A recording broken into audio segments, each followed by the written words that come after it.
यादव जी अब कृष्ण कन्हैया का गुण गाने की बजाय प्रभु यीशु का गुण गा रहे हैं।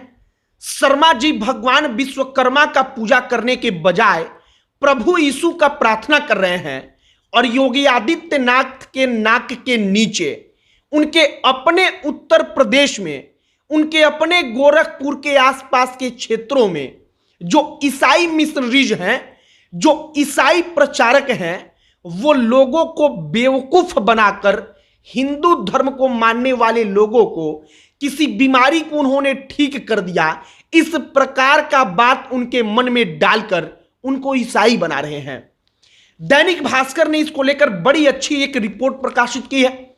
उसमें बताया गया है कि नेपाल बॉर्डर पर जो 80 से ज्यादा गांव है, वहां पर ईसाइयों की संख्या पिछले कुछ समय में लगातार बड़ी तेजी से बढ़ी है।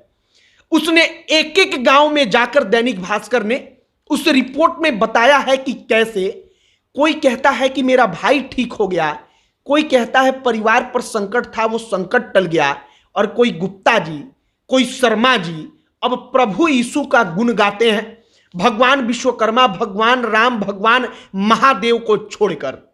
अब ईसाईकरण का पूरा जो कहानी है, वो कैसे गांव में किसी एक व्यक्ति को चुनते हैं, उसको जमीन देते हैं, वहां पर प्रार्थना सभा के लिए मकान बनता है, वो आदमी वहीं पर रहता है, गांव भर के लोगों को धीरे धीरे उनके मन में प्रभु यीशु सबके प्रभु हैं इस बात को डाला जाता है, और फिर वो आदमी उसी यादव, उसी गुप्ता, उसी सिंह, उसी शर्मा सरनेम के साथ ईसाई बन जाता है। आज की कहानी में आपको यही सुनाएंगे। आगे बातचीत करने से पहले हमारा नमस्कार स्वीकार करिए। हमारा नाम मोहित कुमार सिंह है और एक दिलचस्प कहानी सुनिए कि जब ईसाई बनाने के लिए भोले भाले गांव के लोगों के पास, आदिवासियों के पास ये ईसाई जाते हैं तो किस प्रकार से कितनी गिरी हुई हरकत करते हैं। एक बड़ी चर्चित कहानी है कि किसी आदिवासी इलाके में ये ईसाई धर्म का प्रचार करने वाले पहुंचते हैं। वहां पर जाते हैं तो वो कहते हैं कि हनुमान जी की एक पत्थर की मूर्ति और उनका जो एक क्रॉस होता है, जो यहां पर गले में वो पहनते हैं, उसको लेकर कहते हैं कि दोनों में से जो पानी पर तैरेगा वही तो आपको बचाएगा। इसके बाद एक बड़े से टब में पानी इकट्ठा किया जाता है। भगवान हनुमान की मूर्ति पत्थर की होती है, वो पानी में रखते हैं तो वो डूब जाती है, और उनका जो क्रॉस होता है प्लस का निशान, वो लकड़ी का होता है, वो पानी में तैरने लगता है।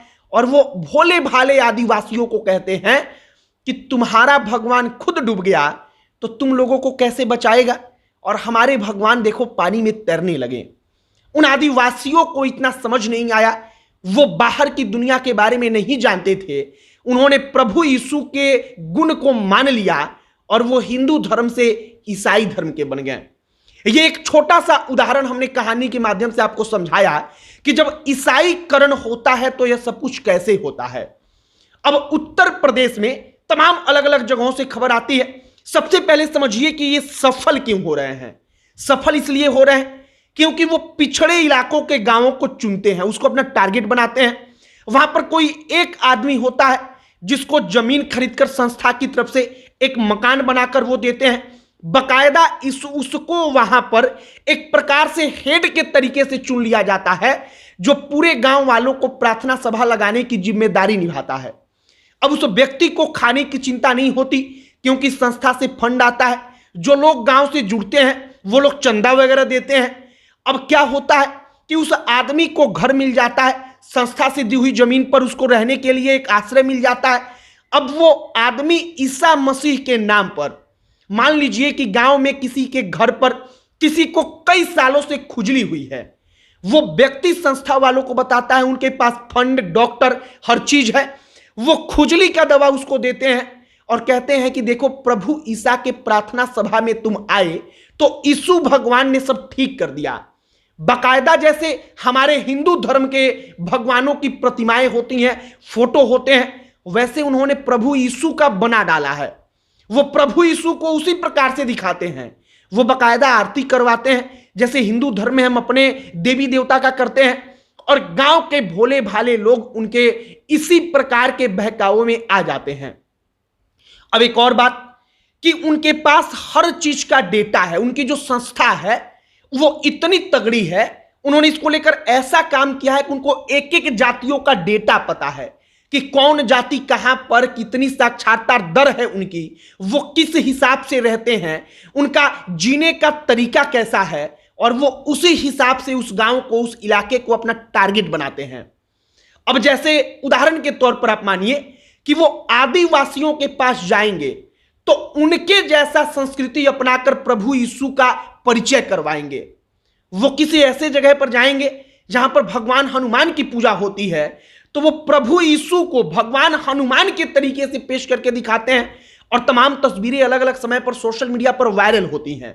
फिलहाल दैनिक भास्कर ने जब वो रिपोर्ट प्रकाशित किया, हमने वो रिपोर्ट पढ़ा तो हमें लगा कि वाकई में योगी आदित्यनाथ बड़ी दूर की सोच रहे हैं, लेकिन उनके नाक के नीचे, उनके अपने क्षेत्र के आसपास के जिलों में ये तमाम चीजें हो रही हैं। अलग अलग समयों पर वो पकड़े जाते हैं, लेकिन इनकी संस्था के पास फंड है।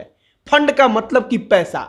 जो तमाम ईसाई देश हैं, क्रिश्चियंस कंट्रीज हैं, वहां की संस्थाएं हैं जो एक्टिव हैं, जहां से करोड़ों रुपए फंड आता है, और उस फंड के जरिए ईसाईकरण का काम योगी आदित्यनाथ के प्रदेश में उनके नाक के नीचे चल रहा है और लगातार चल रहा है। फिलहाल हम अपील करेंगे कि इस वीडियो के माध्यम से, चाहे हमको 10 लोग देखें या 100 लोग देखें, कम से कम वो अपने जानने वाले लोगों तक इस बात को पहुंचाएं कि अगर उनके गांव में आसपास कहीं कुछ ऐसा हो रहा है तो पुलिस को सूचित करिए, पुलिस को बुलाइए, बताइए कि वहां पर प्रार्थना सभा के नाम पर जो यादव हैं, जो सिंह हैं, जो गुप्ता हैं, जो शर्मा हैं, हिंदू हैं, जो उनको प्रभु यीशु के नाम पर पूजा पाठ कराया जा रहा है, और उनके मन में मनगढ़ंत कहानी डाली जा रही है कि प्रभु यीशु के चाहने से, उनकी कृपा से तुम्हारे परिवार का कल्याण हो गया है। फिलहाल हमने पूरा का पूरा इनका सिस्टम आपको बताया कि कैसे वो गांव में जो आदमी संस्था के लिए प्रचार करता है उसको जमीन देते हैं, वहां पर घर बनता है जिसको गांव वाले चर्च कहने लगते हैं, और बाकायदा उसके माध्यम से वहां से क्रिश्चियन यानी कि ईसाई धर्म का प्रचार प्रसार का काम शुरू होता है। फिलहाल ईसाई जो संस्थाएं हैं उनके पास तगड़ा फंडिंग होता है। तमाम अलग अलग कई सारे देश हैं जो पैसा वाले देश हैं, जो बड़ी बड़ी कई सारी कंपनियां हैं, संस्थाएं हैं जो करोड़ों रुपए का फंड लाकर यहां पर खर्च करती हैं, और बाकायदा शुरुआती समय में लोगों को आटा, गेहूं, चावल, इन तमाम चीजों को देख करके भी उनको हिंदू से क्रिश्चियन यानी कि ईसाई बनाया जाता है। बाकी हमने एक कहानी आपको बताई है, यह कहानी केवल उत्तर प्रदेश की नहीं बल्कि हर राज्य की है, और हमको, आपको, सबको इस मामले में सतर्क रहने की, सावधान रहने की जरूरत है। आपकी क्या इस पर राय है, कमेंट बॉक्स में लिखकर बताइएगा। अब अंत में हमारा परिचय, हमारा नाम मोहित कुमार सिंह है। बहुत बहुत धन्यवाद।